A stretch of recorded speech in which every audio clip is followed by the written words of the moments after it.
বরগুনার পৌর মার্কেটটি ১৯৮৮ সালে নির্মাণ করা হয়। এরপর ৩ বার আগুনে পুড়েছে ভবনের পেছনের অংশ, তবুও লাগেনি সংস্কারের ছোঁয়াও। এ কারণে ঝুঁকিপূর্ণ হয়ে পড়েছে ভবনটি। তবে এর অপসারণ কিংবা সংস্কারে নেই উদ্যোগ। খুবই জরাজীর্ণ অবস্থা, মানুষ হেঁটে গেলে মাথায় ভাঙ্গা পড়ে, প্লাস্টার ভাঙ্গা পড়ে। আমরা যে এখানে আছি খুবই ঝুঁকিপূর্ণ, যে কোনো সময় ধসে পড়তেই পারে। সংস্কারের জন্য আমরা অলরেডি মন্ত্রণালয়ের কাছে অর্থ বরাদ্দ চেয়ে একটা আবেদন করা হয়েছে। অর্থ বরাদ্দ হলে তারা আমরা তাকে সমস্যা করতে পারবো।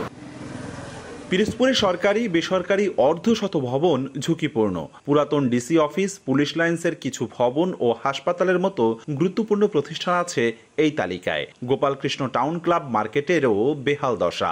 10 বছর আগে উত্তরা ব্যাংক ও ব্র্যাক ব্যাংককে এখান থেকে সরিয়ে নেওয়া হলেও এখনো বহাল তবিয়তে অন্য অনেক বাণিজ্যিক কার্যক্রম। আমরা জেনে শুনে আমাদের বাচ্চাকে ওই প্রতিষ্ঠানে পড়াচ্ছি, ওই মার্কেট করতে যাচ্ছি। এরকম আরও কয়েকটি ভবন আছে অত্যন্ত ঝুঁকিপূর্ণ, যে কোনো সময় এইসব ভবন ধসে পড়তে পারে।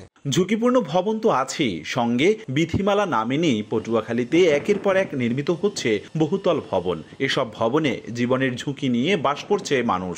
প্রয়োজনীয় লোকবল ও সরঞ্জাম না থাকায় নির্মাতার বিরুদ্ধে ব্যবস্থা নিতে পারছে না দাবি পৌর কর্তৃপক্ষের। জায়গার স্বল্পতার কারণে সবাই যেরকম বিল্ডিং করছে, সবাই আশেপাশে যারা সবাই করছে ওরকমই করা হয়েছে। পৌরসভার যে বিধিবিধান আছে যে 3 ফুট সাইডে বা 5 ফুট সাইডে যেন একটা বহুতল ভবন উঠানের সেই জায়গাটা রাখে না। এখন থেকে আমরা যে তাদেরকে চিঠি দেব এবং তারা যারা মানবে না তাদেরকে আমরা ভাঙার ব্যবস্থা করব। খোদ বিভাগীয় শহর বরিশাল মহানগরে 35টি ঝুঁকিপূর্ণ ভবনের তালিকা করেছে সিটি কর্পোরেশন, কিন্তু এসব অপসারণে নোটিশ দেয়া ছাড়া তেমন পদক্ষেপ নেই। সেই সঙ্গে বহুতল ভবন নির্মাণে বিধি না মানার হিড়িক বলছেন নগর পরিকল্পনাবিদরা।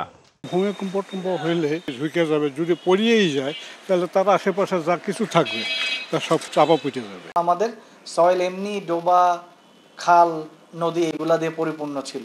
সো আমাদের এখানে কাজ করার সময় আরও সতর্ক থাকতে হবে, আদারওয়াইজ আমাদের জন্য অনেক বড় ঝুঁকি সামনে অপেক্ষা করছে।